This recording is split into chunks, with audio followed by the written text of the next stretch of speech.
My name is Kieron Magee. And I'm Rachel McGivern. Today we are going to take you on a theatrical history tour of Belfast, where throughout the programme, various actors will perform 5 pieces of street theatre related to Belfast's past. So our question to you is this: when you think of Belfast, what exactly is it that enters your mind? The Troubles, the Titanic, or maybe even the fact Napoleon's nose inspired Jonathan Swift to write Gulliver's Travels? Well, today we are hopefully going to expand your knowledge on this fantastic city where we both grew up. For example, did you know Belfast has been occupied since the Bronze Age, evidenced by the 5,000-year-old Henge monument that still stands at the Giant's Room? The remains of Iron Age hill forts can also be found in the surrounding Belfast hills. But it's not until the arrival of John de Courcy in the Middle Ages that Belfast becomes a more significant settlement. Upon his arrival, de Courcy builds a castle at the site where Castle Street now is in Belfast city centre during the 12th century. However, the castle is on a lesser scale and not as important as castle he builds at Carrickfergus in 1177. Gradually, over the following centuries, Belfast becomes a substantial settlement, and in the 17th century is established as an English town by Sir Arthur Chichester. Chichester's career in Ireland begins in 1598 when he was appointed the governor of Carrickfergus following the death of his brother Sir John Chichester, who has been killed at the Battle of Carrickfergus the previous year. A grotesque side note to John's death is that his head was decapitated and used as a football by the MacDonald clan after their victory. So as you can imagine, Sir Arthur's not too fond of the local Catholic population. During the 9 years of war, he commands royal troops in Ulster and adopts scorched earth policy that leaves the inhabitants and homeless starving. Believing Irish Catholicism to be a threat to the crown, Chichester oversees the widespread persecution of Catholics and even orders the execution of 2 bishops. Following the flight of the Earls in 1607, Chichester is a leading figure during the plantation of Ulster and confiscates all the native lords' land, which he then gives to wealthy landowners from England and Scotland. Chichester is instrumental in the founding and expansion of Belfast, and in 1611 he builds a castle on the site of an earlier 12th century Norman mBéal. Thanks to the Arthur Chichester, Belfast continues to grow, but with the continuing influx of Scottish Presbyterians, the English are soon overwhelmed as the dominant force in the town. During this era, in the year 1718, the patrons of Belfast are being harassed by a notorious highwayman by the name of Naoise O Haughan.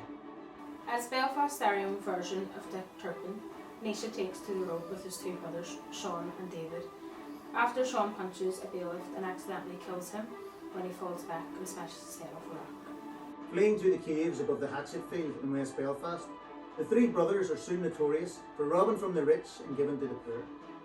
Within a few short months, however, Sean is caught and quickly hung at the triple gallows, known as the 3 sisters that sit on the road between Carrickfergus and Belfast. Afterwards, as a warning to his brothers, Sean's head is stuck on a spike at the top of Carrickfergus Castle, which at the time is the main settlement in the area. Frightened by these events, David decides it's time to escape, and so he crosses the water to Scotland, but Naoise, stubborn and wanting revenge, stays and continues to rob people on his own. Determined to catch him, the local detachment of redcoats, based in Belfast, scour the land for Naoise day and night. But thanks to his natural athleticism, he always manages to make good his escape by either outrunning them or outjumping them. Which brings us neatly up to our first piece of street theatre. Set in 1718, it starts with a lone woman walking through the forest in the Belfast hills.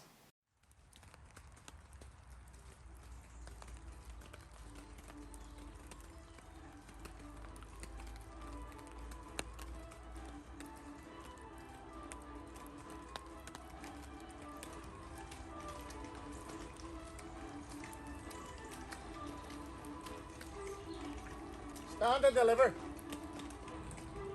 Sir, you frightened me. And for that I offer you my sincerest apologies. Now please, hand over your purse. You would rob a lady, sir? I am not a sir, and I do not know you well enough to know if you are a lady. Well, rest assured, I most certainly am. Bully for you, my lady, but you still have to hand over your purse. I was under the impression that highwaymen were supposed to be chivalrous. What chivalry I had died many years ago when the redcoats evicted my family from their cottage. So now you've resorted to robbery? Yes, thank you. Now you've got it. Robbery, not a mid-afternoon chat. You are an ill-bred blackguard, sir, and nothing more than a filthy thief. Personally, I prefer man of the road. Has a better ring to it. Makes me sound more gallant and heroic. If you were gallant and heroic, you would not have those pistols pointing at me. Tools of the trade, I'm afraid. Usually they work quite well in getting the person to hand over their valuables. But with you, I seem to be having a little difficulty. That is because my husband is a captain in the King's Guards. So I think it'd be wiser if you left me alone. Really? Well, now I'm extremely glad that you're my prey, because I hate every redcoat soldier that stamps his muddy boots across this land. When my husband hears of this, he and his men will hunt you down and hang you from the nearest tree. They'll have to catch me first. And that they will do. No one can outrun the law forever. Well, I've been doing it for 3 years now, so I think I'm pretty good at it.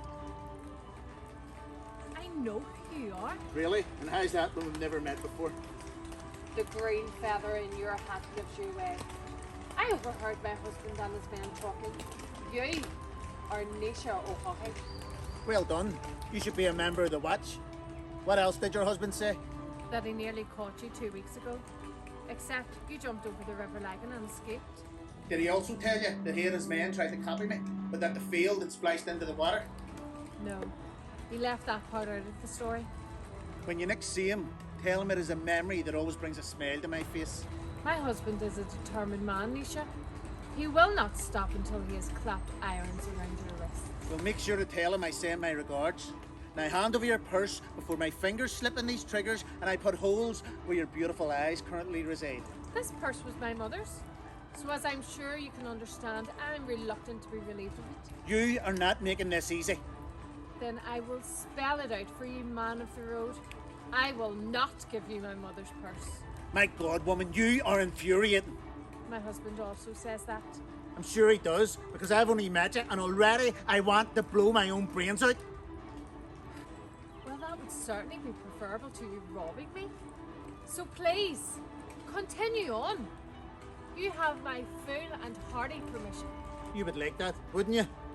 Yes, I most certainly would. Okay, tell you what, instead of me getting all angry and upset, I have an idea. What about we reach a compromise? You keep the purse, but hand over the contents. Well, you're sure to be disappointed, because I only have a few shillings in my purse. That's fine. Anything will do, just so long as I can get away from you as quickly as possible. I hope you realise that you are an extremely rude man.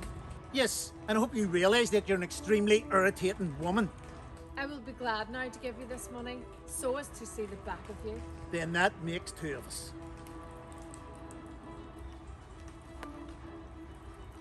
Surprise! Be careful with that. Don't worry, I know my way around pistols, and I'm also a crack shot. Blue ribbon winner during the Belfast ladies shooting contest. Then it appears we have a stalemate. I cannot believe you actually fell for the old mother's purse routine. Now, how gullible are you? I didn't think that ladies carried derringers in their purse. As you so rightly pointed out, I am not a lady. It appears not. So now what do we do? Well, if you don't mind, I'm going to bid you a fond farewell and take my leave. A wise decision. Hopefully, I'll never lay eyes on you ever again. Or my husband, for he will come after you. If he's half as determined as his wife, then I'll definitely be in trouble. He is. So take my advice. Get out of Belfast, out of Antrim even, because George won't stop until he sees you hanging from the Three Sisters. I think that is advice I'm going to take. Goodbye. I do not know your name. And you never will. In that case, I bid you a fond farewell and a happy future, Feisty lady.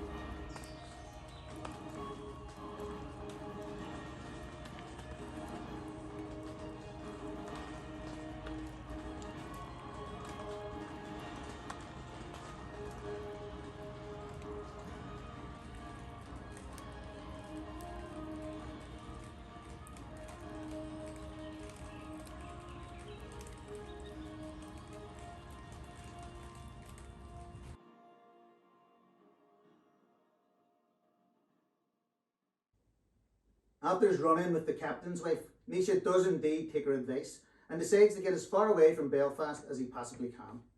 Saddling up his horse, he says goodbye to County Antrim, then rides all the way to the bottom of Ireland to County Cork. When he arrives, the first thing he does is change his name. Now, instead of being known as Naoise O Haughan, the ruthless highwayman, his new identity is Kevin Corbett. Determined to start his life afresh, Naoise gives up his outlaw ways and instead joins a regiment of the British Army. For the next 2 years, Naoise is an exemplary soldier and is well liked by those in his regiment.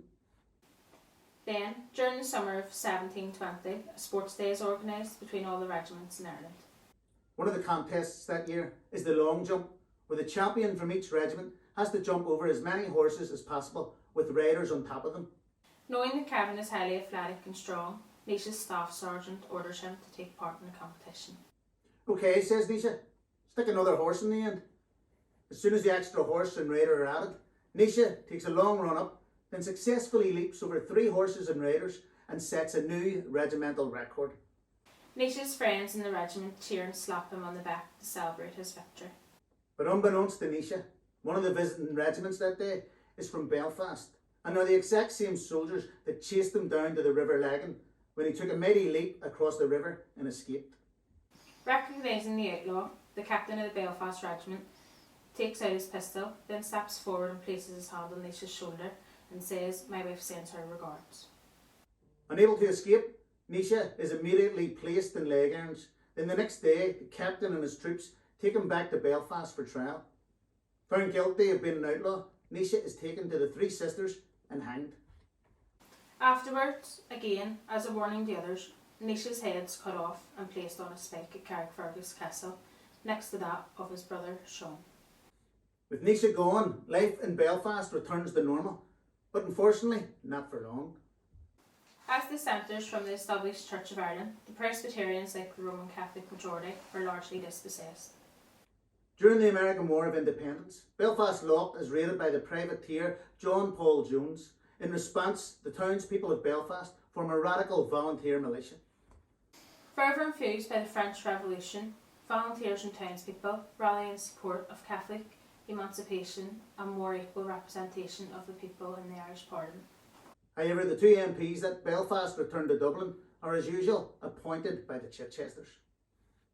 In the face of the ascendancy's unwillingness to share power, the first United Irishmen Society is formed in Belfast on the 18th of October 1791. 4 years later, in 1795, Theobald Wolfetone, the young Dublin lawyer that leads the United Irishmen, travels up to Belfast and meets with Samuel Neeson, Thomas Russell and Henry Joy McCracken at the top of Cave Hill. Standing together, these 4 young men swear an oath to never cease their struggle for the independence of Ireland. But as usual, the British have their spies, and within weeks they know who the leaders are. Scouring every inch of Belfast for Henry Joy McCracken, they send out their redcoat soldiers to find him. One of the places they go to search for him is the tavern called Kelly Cellars, which our next sketch is about. You! Stop! Stop, stop! And sure, why should I be doing that when there's people inside waiting to be served? I said stop! Oh, so it's to be like that then, is it? I will put a musket ball through your eye if you do not obey my command! Really? With all these people here watching? Each one a witness that will testify in open court that you murdered me in cold blood. General Lake's proclamation gives me the authority to maintain law and order any way I see fit.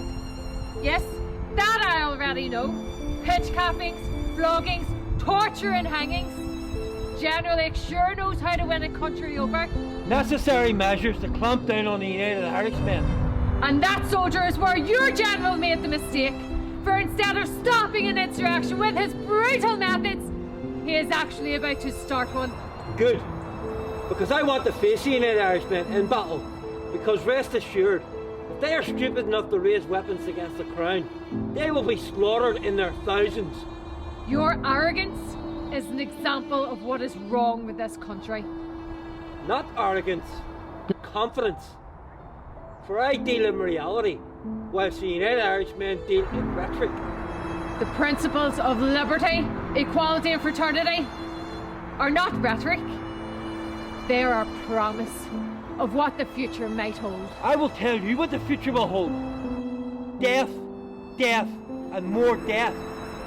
Yes, but it might be yours, soldier, not the other way around. Spoken like someone who supports these rebels. Or indeed, is a rebel herself. Me?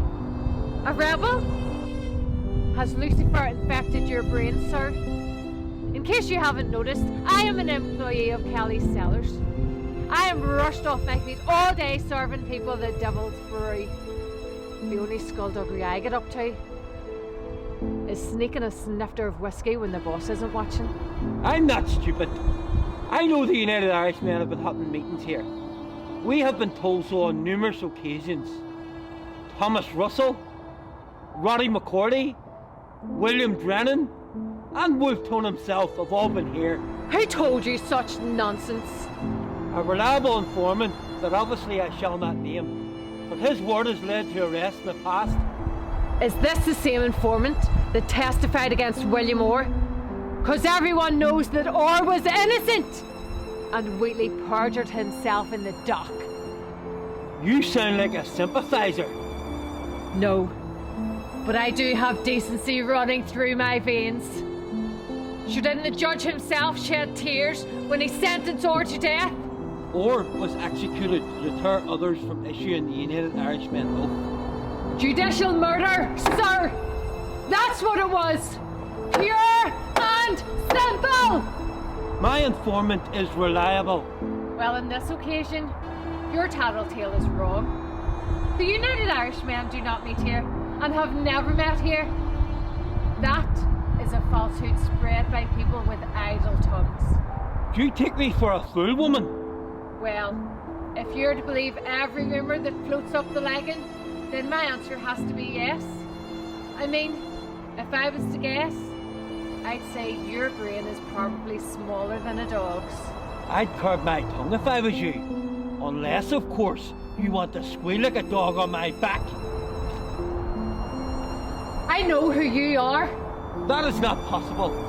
I'm from County Wicklow, and this is the first time I've been stationed in Belfast. Yes, but your reputation for brutality and cruelty precedes you, sir.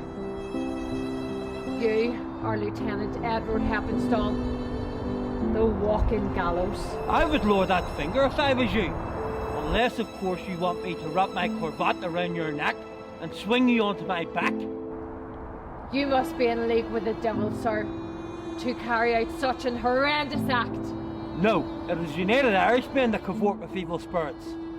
I am simply an instrument of the law. You are the murderer of Moy Rove, sir. The beast that hung 2 young men on his back. They were rebels and deserved to die. No! You are the one that deserves to die! For you are surely a demon. But know this, Lieutenant Happenstill.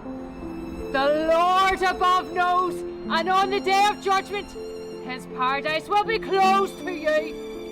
And your soul will be condemned to the fires of hell for eternity.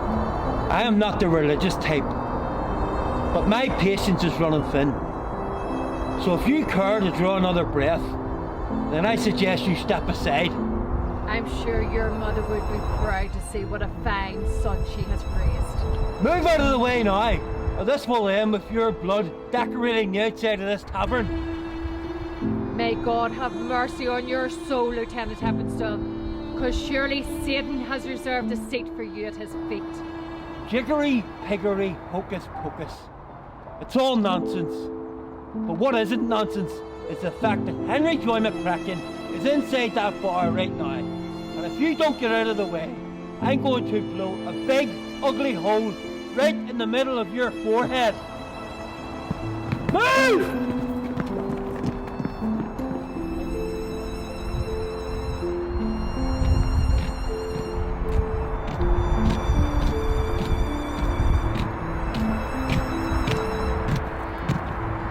See? I told you he wasn't in there. Maybe not this time. But trust me, long runs the fox. We'll catch him eventually. And when we do, we'll make an example out of him and hang him publicly from the gallows.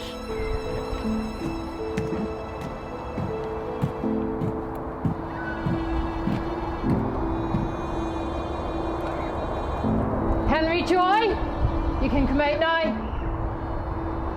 He's gone.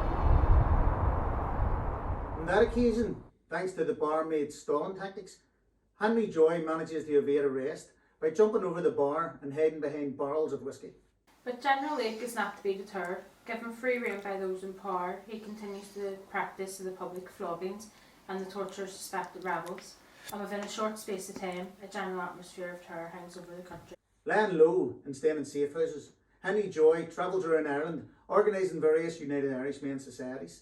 But eventually, he is arrested and locked up in Kilmainham jail in Dublin. Imprisoned with other leaders of the United Irishmen, Henry Joy soon becomes seriously ill, and so is released on bail in December 1797. Upon his release, Henry Joy returns home to Antrim, and it is there a few months later, in May 1798, that he is told that the United Irishmen have risen in rebellion in Leinster. Excited in hearing the news, Henry Joy goes to a meeting with the rest of the Antrim leadership, but during this meeting a majority vote to wait for French aid. Undeterred, Henry Joy attends a new meeting in Templepatrick, and it is there that he is elected as the General for Antrim. Acting quickly, Henry Joy and his Presbyterian army converge in the town of Antrim on the 7th of June, but the Catholic defenders who had promised to help them that day do not turn up. After a hard-fought battle, the English forces defeat the rebels that day, so Henry Joy and his army retreat into the surrounding countryside.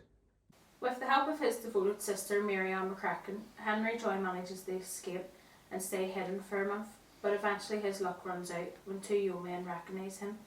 Pulling pistols, they point them at Henry Joy and place him under arrest. After his arrest, Henry Joy is again locked up in prison, but during his incarceration, his jailers offer him clemency if he agrees to testify against the leaders of the United Irishmen, but Henry Joy point blank refuses and says no.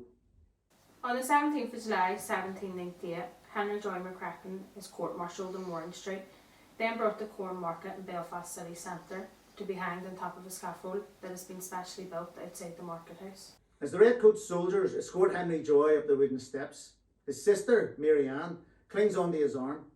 Seeing this, the Redcoat soldiers close in to forcibly drag her away, so Henry Joy gently takes hold of his sister's wrist and pries it loose. "It's okay, Mary Ann," he says. "My soul is content." When Henry Joy finally reaches the top of the scaffold, the view before him is of hundreds of people waiting to see him hang. As a large amount of them are supporters, the Redcoat soldiers surround the gallows to deter the crowd from making a rescue attempt.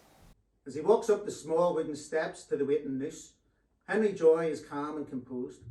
When he reaches the top and the rope is placed around his neck, he starts to speak, but due to the deafening noise of the crowd, his voice cannot be heard. Accepting his fate, Henry Joy nods and smiles. Then a few seconds later, the set of small steps are pulled from beneath him and he dangles at the top of the scaffold. Afterwards, when Henry Joy's lifeless body is cut down and given to his sister, Mary Ann and a few friends quickly take the body to a nearby house and waiting doctor. The doctor tries to revive Henry Joy, but his attempts are unsuccessful and Henry Joy is pronounced dead. As Mary Ann cries and stares down at the brother she loves so dearly, hundreds of people enter the house to pay their last respects. As a consequence of the failed United Irishmen rebellion, Britain and Ireland are reorganised into the United Kingdom and the Irish Parliament is abolished. From this moment onwards, Irish representatives now have to sit at Westminster and direct rule is imposed. In 1800, the Act of Union is passed and Presbyterians are now included in the new Protestant ascendancy. Gradually, over the next century, Irish Presbyterians become reconciled to the British rule, whilst Irish Catholics continue to rise against it. By the 19th century, Belfast is Ireland's preeminent industrial city, with industries in linen, heavy engineering, tobacco and shipbuilding dominating trade. With Belfast situated at the western end of Belfast Lough and at the mouth of the River Leighlin, she is in an ideal location for shipbuilding. Harlot and Mouth set up shop in Belfast and soon they are one of the largest shipbuilders in the world that employ up to 35,000 workers. During this time, Belfast Lough is a hive of activity as fuel and raw materials arrive by sea for the various industries. And by 1811, there are over 150,000 power spindles producing over 70 million lengths of yarn and employing 30,000 people. 6,000 tonnes of coal are brought to Belfast to power the mills, but in 1815 demand suddenly plummets as the Napoleonic Wars come to an end. Now the material being made in the mills switches from linen to flax, and soon flax mills sprout up all over Belfast, making it the city at this time the fastest growing urban centre in the UK. But industrialisation needs workers, and where there are vast numbers of workers, there are also trade unions. In Belfast, one of these trade unions is the ITGWU, which stands for the Irish Transport and General Workers Union. Leading this union in Belfast in 1911 is a Scottish man from Edinburgh by the name of James Connolly. Which brings us up to our next piece of street theatre. This sketch is set in 1911 and takes place in a real flax mill. Mr. Connolly, may I have a word, please? Of course, Mary, but only if you call me James. This is not a social call, so if you don't mind, I'd rather we kept this formal. Of course, that's your prerogative, Mary. Mrs. Galway, not Mary. I apologise. I stand corrected. Is it true you've been poaching the female mill workers to join your union? No. Even though I already have a union for the mill workers? No, that's not true. That's not what I've heard. Then you have heard wrong. So no mill workers have approached you? I did not say that. Speak plainly, Mr. Connolly. No prevaricating or semantics, please. We're both too long in the tooth for that, don't you think? I always speak plainly, Mrs. Galway, so I will tell you exactly what is happening. Please do. Presently, at this moment in time, the women and children that work in the mills are getting the most miserly of wages. Yes, and I am doing my utmost to increase those wages. Yes, but the problem is, you are not succeeding. I am doing my best, Mr. Connolly. Yes, but it's not good enough. And do you want to know why? Because those hard-working women in the mills can't even afford food for themselves, their children, which is leading to disease, sickness and an early death. How dare you lecture me on the conditions in a linen mill? For I'll have you know, I first started working in the mills when I was 11 years of age. Then you know how wrong it is that children are working in them conditions. And still, it's common practice. Yes. And in 3 months' time, I will be testifying before Parliament in an effort to stop children working as half-timers. I did not know that.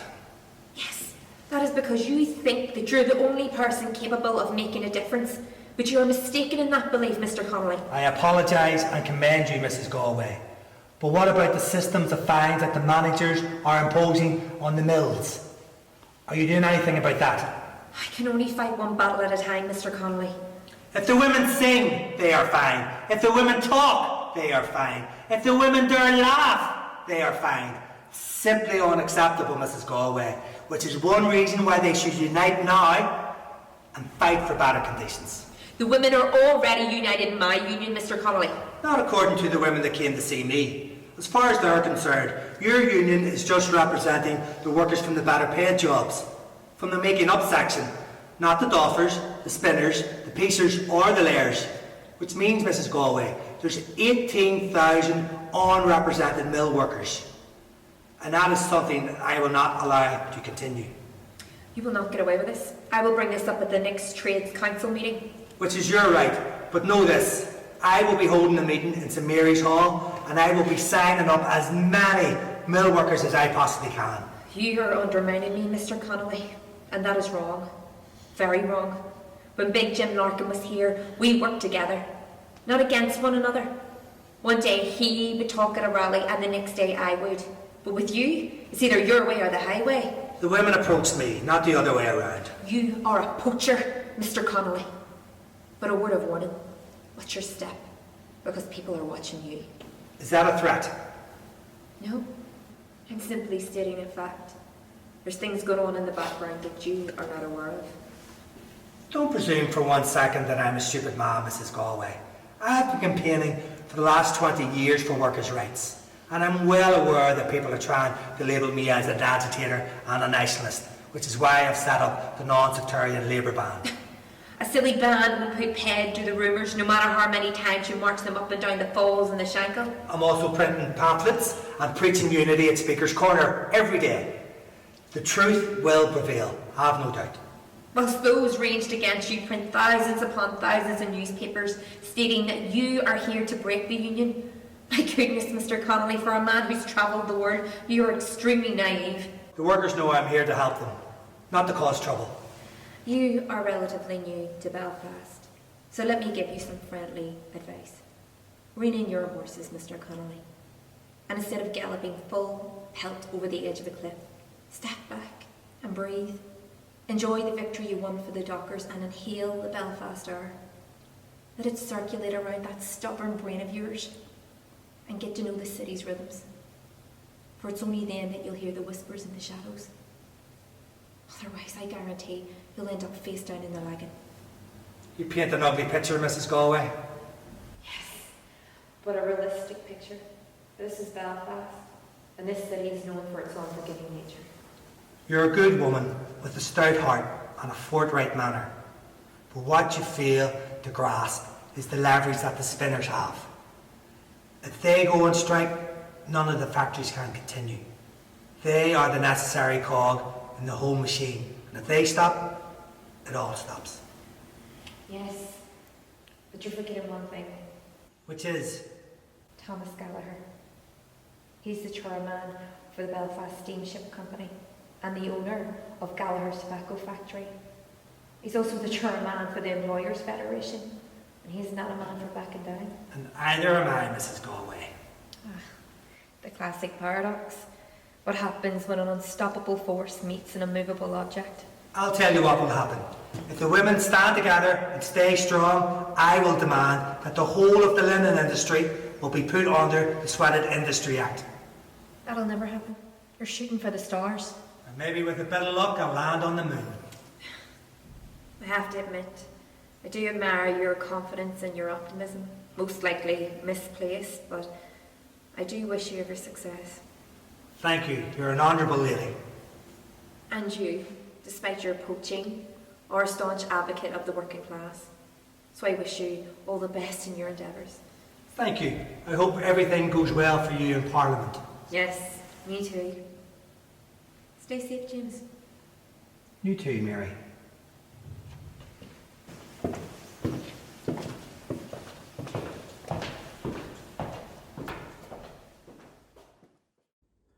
After this fateful meeting with Mary Galway, Connolly does indeed organise an assembly of the mill workers in St Mary's Hall. Over 1,200 women attend, and the place is so full that some of the women have to climb up and sit on the windowsills. As always, the Belfast girls are in fine voice, and when Connolly steps out onto the stage to address them, they burst into applause and shout his name. Eventually, however, Connolly manages to quiet them, then immediately launches into an attack on the mill's employers. Using the full force of his oratory skills, he refers to the mill workers as linen slaves. Next, he addresses the employers' ban and such things as talking, laughing, singing, eating sweets, or even adjusting your hair. If one of you sing and the manager tells you to stop, then you all sing. And if one of you laugh and are reprimanded, then you all laugh. And if one of you eats a sweet and gets dismissed, then you all walk out. And now, you're all officially on strike. The millies roar their approval, then arm in arm they pour out of St Mary's Hall onto the Falls Road, behind Connolly's non-sectarian Labour band. Singing at the top of their lungs, they march down to Conway Mill, then form a massive picket line and sing but for 3 hours straight as the managers look out the windows, wondering what is going on. But as Mary Galway warned Connolly, Thomas Gallagher and the Employers Federation refused to budge. In the end, the women are forced back to work. But when they do, they follow Connolly's advice, so that in the end, the rules are there in name only. Following this, in 1913, Connolly is recalled to Dublin by Jim Larkin to help with the lockout there. It too fails, and when Connolly returns to Belfast, gunmen are waiting for him at the train station. Tipped off by someone that he's about to be assassinated, Connolly disguises himself and makes good his escape. During this time at Belfast Docks, the city is a swirl of activity as the RMS Titanic and Olympic are currently being built at the Harlem-Move shipyard, side by side. As both vessels are huge, 2 enormous slipways are built for each ship to rest on. Huge gantries are also constructed with moving cranes and lifts known as the Oral gantries. Harlem-Move also purchased a massive 200-ton floating crane, which is then used to lift huge boilers and other mechanical items into place in the ships. From almost every point in Belfast, the awe-inspiring structures of Olympic and Titanic dominate the landscape. Conditions in the shipyard, however, are harsh, with men working from 6 a.m. in the morning to 6 p.m. at night, with only short breaks for breakfast and lunch. Restricted to a maximum of 7 minutes in the toilet each day, the men work a 60-hour week, which includes Saturday mornings. The Sabbath, however, is sacrosanct. But come Monday morning, the men are back in work. Throughout the year, they get 1 week's summer holiday, usually around the 12th of July, and 1 day off at Christmas and Easter. The average pay is £2 daily, but this is stopped if the men are late or damage the firm's property or otherwise break the company rules. But the men are accepting of this and have a strong sense of pride in building what will be the biggest and grandest vessel ever in maritime history. Driving the men on is the industrious and respected Thomas Andrews, an able and ambitious young man who revels in the fast-paced world of shipbuilding. By 1911, he is an engineering superstar and the principal architect of Titanic. But Andrews isn't alone in the venture. Working alongside him is Viscount William Peary, the former Lord Mayor of Belfast and the chairman of Maoinithe. Whilst Peary is a man of experience and stature, Andrews is a visionary and innovator. Together they make a great team and work hand in hand to see both ships built. Despite the size of the task ahead, building the Titanic and the Olympic is an intimate affair, with horses and carts dragging huge pieces of metal through the streets of Belfast, whilst onlookers gaze open-mouthed in amazement. Most of the workers building the two ships live a stone's throw away in East Belfast, under the shadows of the monstrous vessels they have constructed. Each morning their day starts with the beckoning call of the dock's hooter, which calls them forth to build the two massive ships. With each ship weighing in at an astronomical 46,000 tonne, Amharclainne make thorough preparations for the launch of Titanic. With the launch being a highly dangerous procedure, trusted, sensible men are hand-picked to carry it out, which brings us neatly up to our next piece of historical street theatre. Set in the weeks prior to Titanic's launch in May 1911, this sketch starts with a wife waiting on her husband to finish work at the Amharclainne shipyard.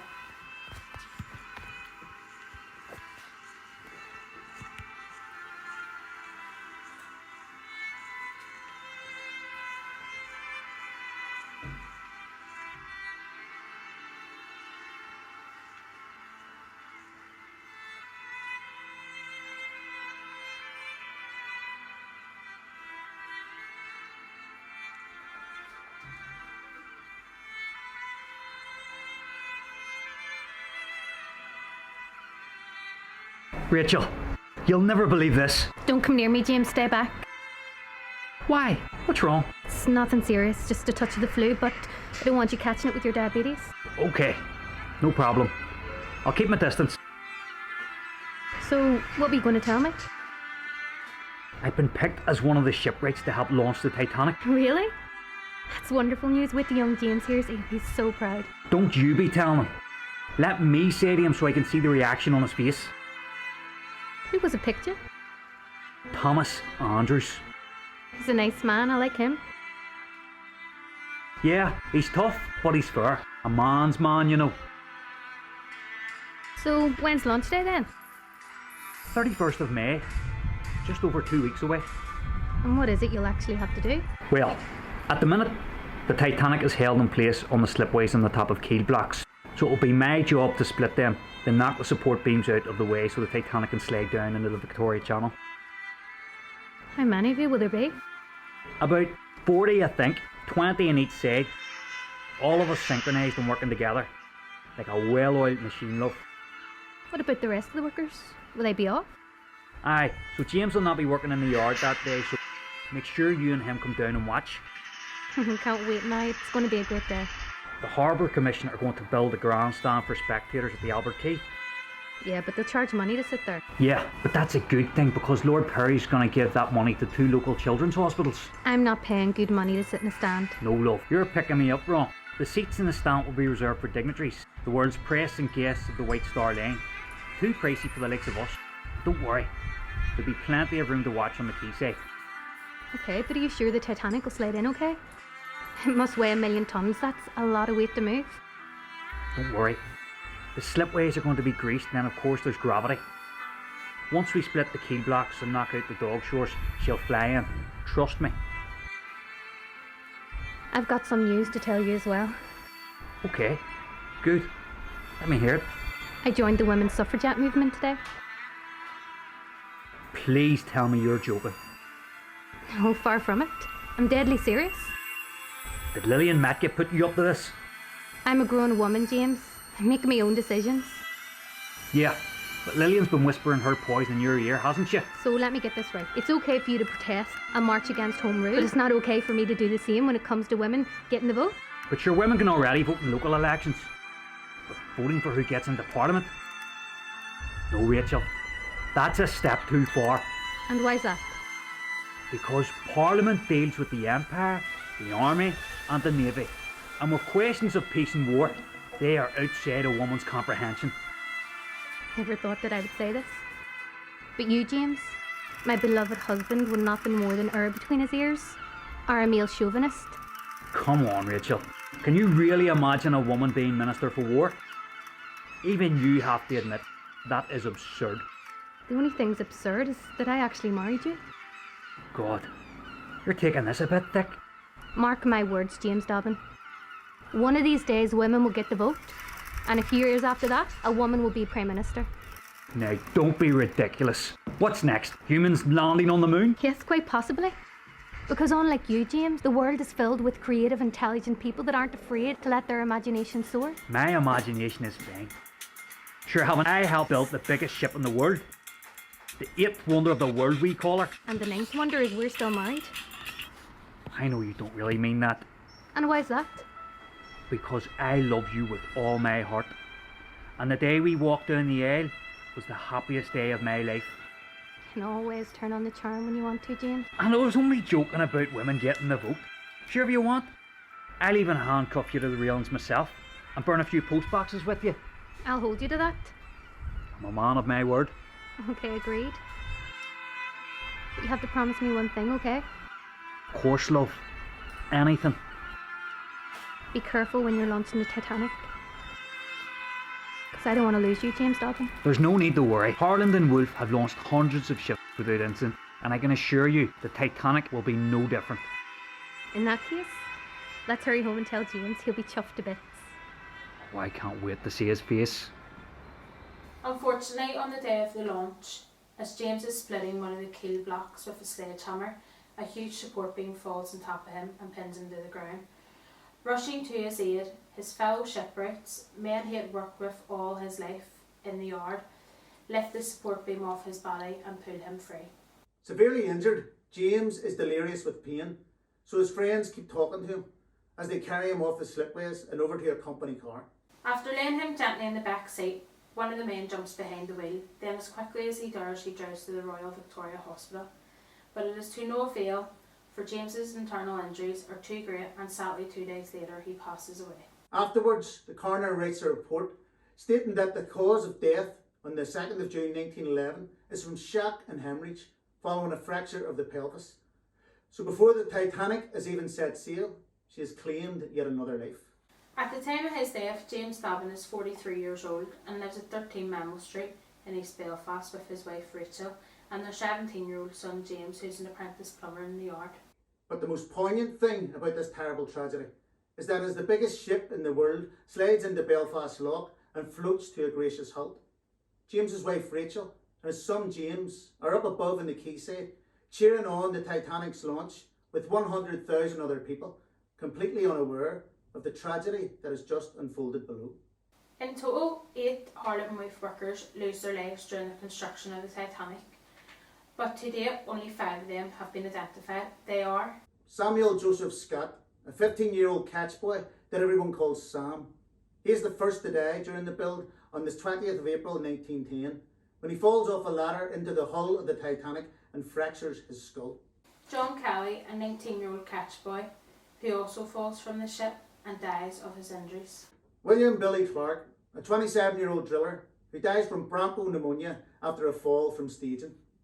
Robert James Bob Murphy, a 49-year-old river counter, who dies from shock following a compound fracture of the skull after an accidental fall. In 2012, exactly 100 years after the Titanic sinks, a memorial plaque in tribute to the 8 shipyard workers that lost their lives is unveiled outside the club rooms of Harland and Wolfe Welders Football and Social Club in East Belfast. During this time, Belfast is also on the verge of civil war, with unionists against home rule and nationalists for it. To demonstrate the strength of their opposition, Unionists organised the signing of the Ulster Covenant on the 20th of September 1912. All across Belfast, the factories and shipyards close so that workers can go to the City Hall and sign the Covenant, where a large circular table has been set up in the entrance hall with a massive Union flag draped over it. The first to sign the Covenant is Ronan Carson, followed by almost 500,000 other people.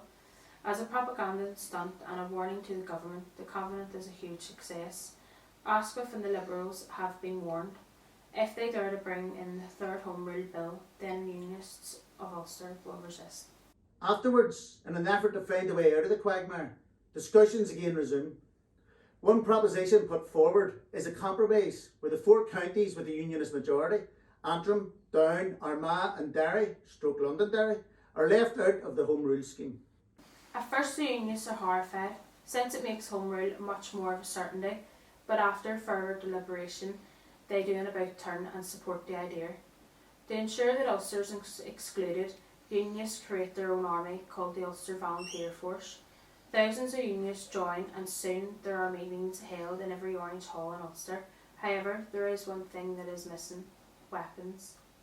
To remedy this, 25,000 rifles and 3 million bullets are smuggled into Ulster at Larne on the 25th of April 1914. Fully aware of what is happening, the police turn a blind eye and do not intervene. Meanwhile, nationalists are horrified at the prospect of a divided Ireland. So in response, they form an Irish volunteer force. Within months, they too secure weapons. Now it seems inevitable that Ireland will slide into civil war. Both opposing sides are armed and ready for battle, but then war breaks out with Germany. Acting quickly, Asquith postpones Home Rule until the war is over, but no arrangement is made to exclude Ulster. Nationalists, believing that independent self-government has finally been granted, celebrate the news by lighting bonfires and hilltops all across Ireland. Unwilling to give up, Ronan Carson urges the UVF to join the British Army to show their loyalty. Thousands follow his advice, and soon an entire formation known as the 36th Ulster Division is formed. Similar to Carson, John Redmond does the same, and soon thousands of Irish nationalists are joining the British Army. Redmond's hope is that the common sacrifice of Irish nationalists and Unionists will bring them closer together, whilst also protecting Home Rule. By 1916, the 36th Ulster Division are on the front line, beside the river and Cree. Eventually, when it stops, the 36th Ulster Division are ordered to attack in what soon becomes known as the Battle of the Somme.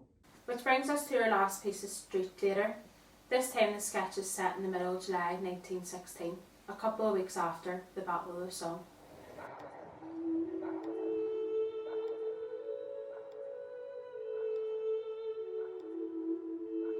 Margaret, hold up, wait. Stephen, what has you here? I'm sorry, Margaret, but I'm afraid I've got some really bad news. Can we go inside? Yes, of course.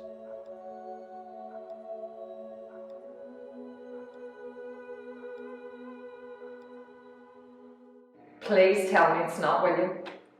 I'm sorry, but I can't. When was he killed? 4 days ago, on the 2nd of July. How did he die? German machine gun got him on the 2nd day of the Battle of the Somme. What do you mean, got him? Was he not in the trench? No, we were attacking the German lines. Was this at night or during the day? In the morning at 7:30, after it turned daylight. And you attacked the Germans who were waiting with machine guns? Yes, but they weren't supposed to be there. There was a heavy bombardment beforehand which went on for 5 days. And that was meant to kill all the Germans and blow up their machine guns. But it didn't? No, later we found their trenches were deeper than ours and built with more concrete. So they just brought the machine guns down, waited until the shells stopped dropping, brought them up again. I take it you retreated once the machine guns started firing? No, we kept on attacking. But why? That is so stupid. No, it was general orders. We had to keep going, otherwise we'd been shot for turning back. So, how many died? 20,000 on the first day. That is such a tragedy.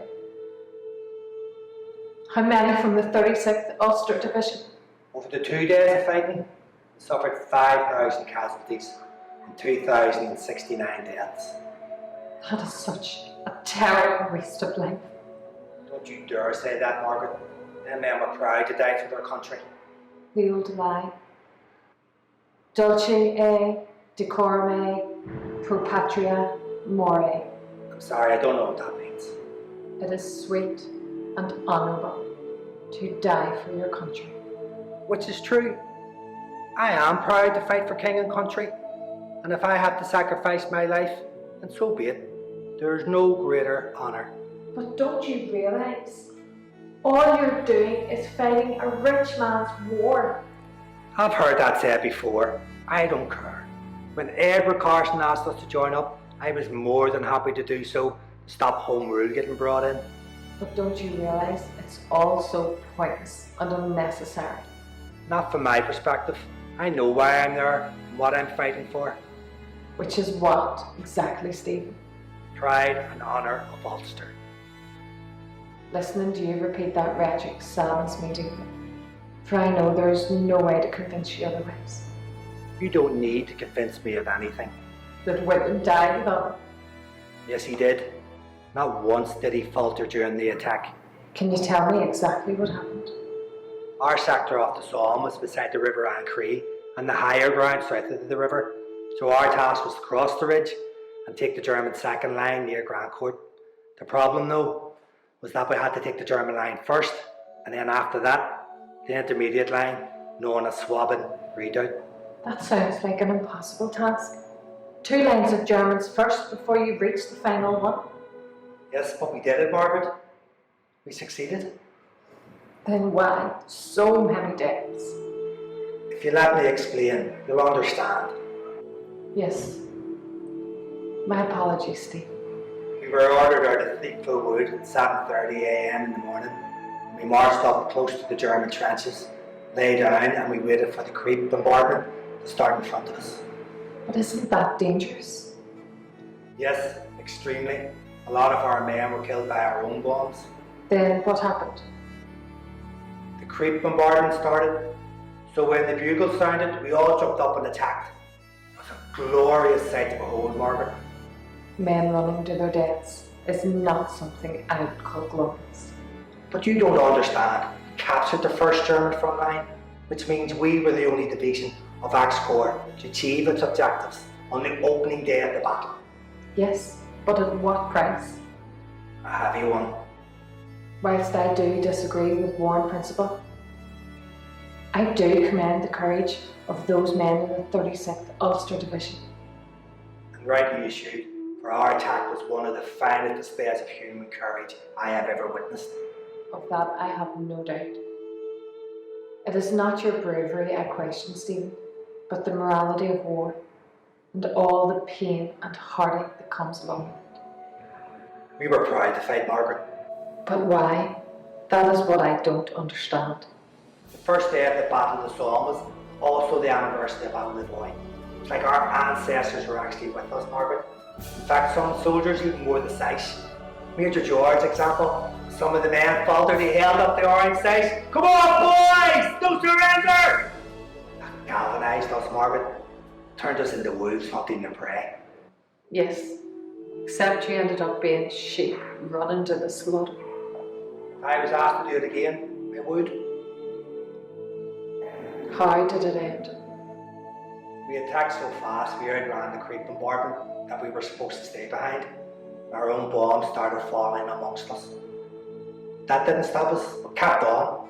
Reached the intermediate line at Schwaben Redoubt and took that. 2 lines down, Margaret, with only 1 left to go. So we attacked again, reached the German second line, we completed our mission. But as we stood in the trenches, we suddenly realised we were the only ones that had made it that far. Which meant we were now able to attack from 3 different sides. No, Stephen, no. When we realised this, we had to withdraw, give up all the ground we had gained. By the time we got back to the safety of our own lines, we had suffered thousands of casualties and deaths. That is so tragic, Stephen, and all for nothing. No, Margaret, far from it. Those men will go down in history, and their courage will be an inspiration to future generations of Ulster men. When is William's body coming back? I'm sorry, he won't be. It was too risky to retrieve him from no man's land. Not to leave him there. So he's lying in the mud in a field in France. Yes, with thousands of others, and every one of them a hero. I'm sorry. This is all too much to bear. I need to lie down. Yes, of course. Again, my heartfelt condolences, Margaret. William was an exceptionally brave man. Yes. Thank you, Steve.